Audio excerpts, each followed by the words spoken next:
Live from the KHOU11 studios, it's Great Day Houston. And now, here's your host, Deborah Duncan. Good morning, everybody. Good morning, and thank you so much for joining us today. Why do I feel like I have a monkey on my back? Well, at least it's Friday, right? Okay, a lot of things happening on the show today, starting with a trip to Brazil. No need to book a flight because you can experience the sights, sounds, and food of the South American country in downtown Houston. Great Day correspondent Courtney Perna is our passport to all the fun. Hi there, Courtney.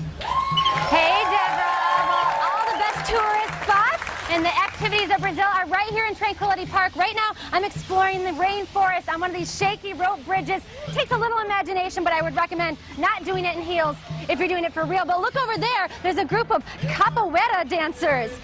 They are a style that started back in the 16th century, mixing martial arts with music and dance. These talented artists, wow, and athletes are keeping the tradition alive at iFest. I'll be exploring the Chevron Living Museum throughout the show. Next time you see me, Deborah, I'll be spicing things up. Wow. All right, thank you, Courtney. Well, after you check out iFest, grab the family and take a walk on the wild side at Nature Fest in Cypress. Oak Meadow Park in the Bridgeland community will be crawling with animals from around the world. And here to give us a preview, please welcome zoologist Brian Staples and his pal, Wilson.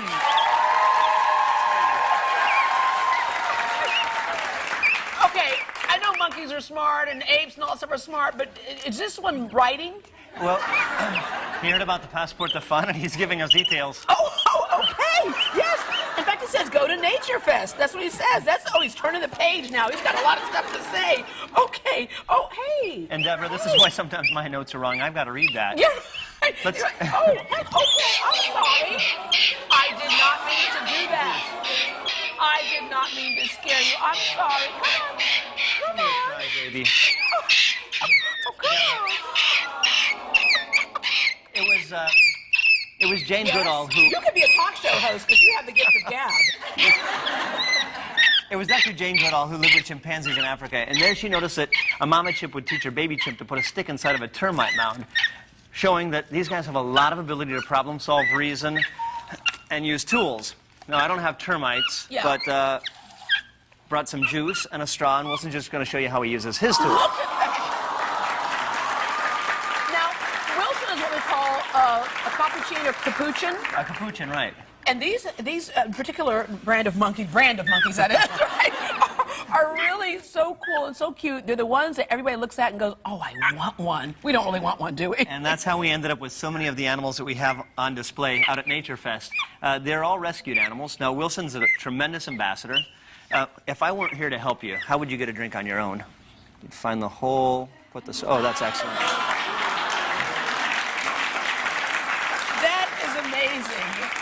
You know, we do these things, and a lot of us, you know, we look at these animals and go, oh, it's cool, they can do tricks. But we also learn a lot about ourselves when we see these animals perform this way. Isn't that amazing? It's true. You know, we don't do any circus routines. We focus mostly on natural behaviors.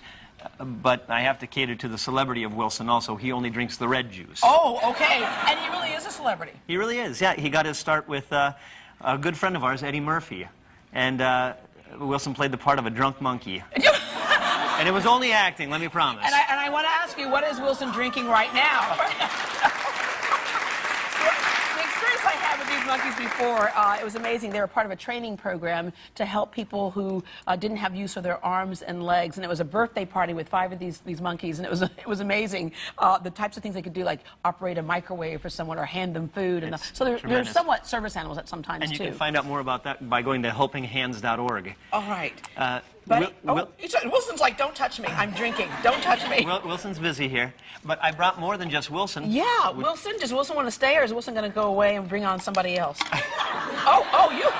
like that, don't you? He's that is serious some, about his... Oh, don't fall. I'm sorry. Here you go, Wilson. There you go. Just take the juice, Wilson. Just take the juice. Sorry, Deborah, it's his show now. Kids and Animals is always their show. All right, what else have you brought here? And Wilson and I will just... This is... Well, These animals have come to us generally secondhand. Now, we're part of the Zoological Association of America, so it's not that we go out and recruit animals, but we take in the animals who need a little extra assistance. Right.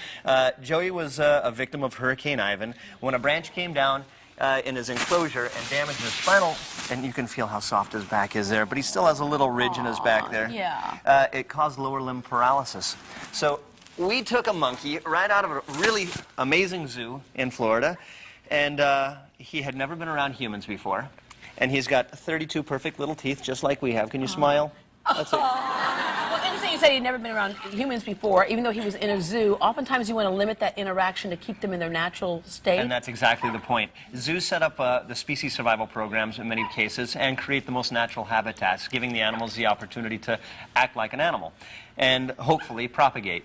Now, Joey needed some special attention because he had no use of his lower limbs, but he had also not been around people up close and personal. Right. He had seen them on the other side of the island. Yeah. But now I'm taking this monkey who is really strong. In fact, they're proportionally 8 times stronger than a human, and we've got to give them physical therapy. Aww. And so there's a way to kind of encourage animals, as in humans, you encourage them to get things done. And how did you do that with him to get him to do physical therapy? Because a lot of times we don't want to do stuff like that. The scientific term would be called operant conditioning. Basically, we find a behavior that they're good at, that they like doing, and I reward them marking that behavior. In this situation, I didn't want to get my fingers stuck in the mouth, so I used a trick. And it's not the healthiest trick. Wilson, you want to show us how to do this? I figured if we put marshmallows in the cheeks, that would just cushion the blow from a finger getting in between the teeth. And Wilson, you stole a marshmallow. Oh, look at that cheek. So we took a skateboard, strapped it to his rump, and he lived on our kitchen floor for a while this monkey was rehabilitating. Now, the cheeks are full, and it looks like he might be eating them, but he's not. These old world primates have cheek pouches, and he can hold, and we've tested this, 11 marshmallows on each side. Wow. Wow. All right. Who else did you bring with you? Okay, we brought another creature from the old world. In fact, the lemurs are considered the ambassadors of the second largest island in the world. Yeah. Over here on Deborah. Hey, buddy. David, Here we go. First I had a monkey on my back, now a lemur on my back. Okay. Some grapes, please. All right, and these guys, of course, where was I? That's Costa a Rica, I healthier guess? treat. And their tails are amazing. Talk about the strength that they have. Oh, you didn't want Deborah to do Oh, yeah, I'll take a grape. No, that was in his mouth. So tell us about Wow. lemurs. And just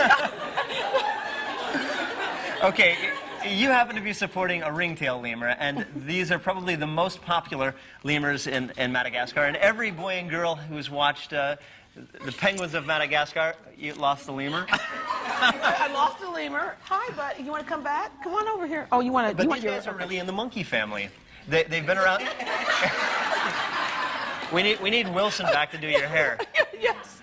Okay, so They're prosimians. They've been around since the time of dinosaurs. These guys are the precursor to the monkeys that we know today. Yeah. And they come from only one place in the world, that's Madagascar, which inherently makes them on the endangered, or puts them on the endangered species list. Wow. All Isn't right. she a pretty girl, Yeah, though? she really is. You know, I had to go to a zoo in Costa Rica to see one of these up close, and now here's one sitting on my back. So how did this one come to you? That's the neat thing about Nature Fest, by the way. Kids can really enjoy your local zoos. You can get all of that great information.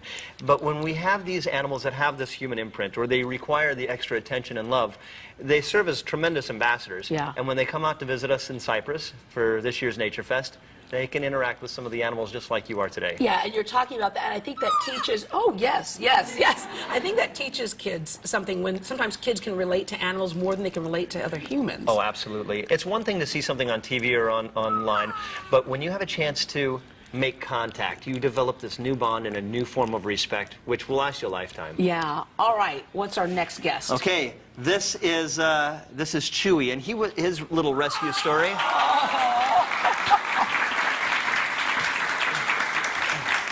Chewy, over here. He holds on to things with a prehensile tail just like a monkey would. In fact, they share the same environment as monkeys from South America. Uh-huh. Here we go. Come You're on. doing good. Let go. You're Let go. There hired as our you animal go. handler. There you go. Chewy's called a kinkajou, Okay. but they have a nickname Turn you known as a around. honey bear. And he is missing an ear here. See, our animals, they didn't make the cut to be Right. on permanent display. His girlfriend actually, literally, chewed his ear off. Really? Oh, so you have a problem with women? Oh, so cute. Okay, so you were able to rescue this one and give him a home. Yeah, he took a couple of stitches and we introduced him to a nicer girl. Oh, okay. And we got someone else coming up here. Who We do we do. have now? Okay, this is our cute little baby, known as a macropod coming from down under.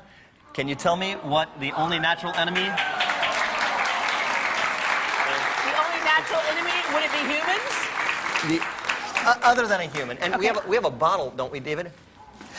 No, it's the dingo. Oh, a dango got my kangaroo. Oh, look, it's so cute. Okay, hold on now. We've got your bottle coming. Well, you know what's interesting with this is that he's trying to hop away, but in the beginning he couldn't hop, could he? No, he couldn't. The baby kangaroos are born just the size of a tiny mouse. And they make their way from the cloaca, or the birth canal, right into the pouch where they finish their development. Uh-huh. So you can say a baby kangaroo is born really premature. Hold on, little guy. Your bottle is coming. All right. You're just about to get. Oh, I got two now. And here, look at this. Look at that. There you go. Now you're calmed down. And- That's all it takes. Now you're calm. That's all you needed. And Chewy. Watch out, there's a kinkapoo or kinkapoo, whatever that was. It's right underneath you. Kinkajou. Okay. Kinkajou. Named Chewy. Named Chewy is right. There you go. It's easier bottle feeding you than it was bottle feeding my son. All right. And this is a little boy that'll listen. Yeah. Look at these Oh. ears. Love it. So how up close and personal can people get when they come out? Well, just about as close as this. If you Wow. have an opportunity to come out and bottle feed a baby kangaroo. This little guy had a damaged tail when he was born. As I was saying, they develop in the pouch. His Right. tail was coming out the other direction, so he required a splint system. And he's just really doing remarkably well now. Oh. I did bring you a couple of other surprise guests that I was going to have David bring out. While you do that, I'm going to let people know. Okay, so if you'd like to attend the Bridgeland Nature Fest event tomorrow and find out all about Brian and the animals, you can go to greatdayhouston.com. We'll have a lot more information on our website about times and all that stuff. And remember, this is the best part. It is free. Isn't that great? All right, who are your other ones? No, sir. No, sir. No, no, sir. No, Did Deborah. they tell you those are my two phobias? They No, did. sir. Yeah. No. It's time for you to hop out of here. No, Now, sir. hold on, Deborah. Let me just finish No, this. Joey and I are leaving. No. Don't leave us. No. We're doing two shows, 11 and 1:30.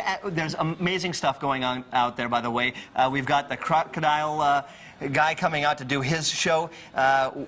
We're breaking Guinness Book of World Record contest by bird calls. It's all about nature, and it's about getting kids connected with our natural Yeah, world. well, if you want those two and to learning survive, I respect. think you need to go ahead and take those It's away. just a baby scorpion. You Yeah, should no. Okay, no.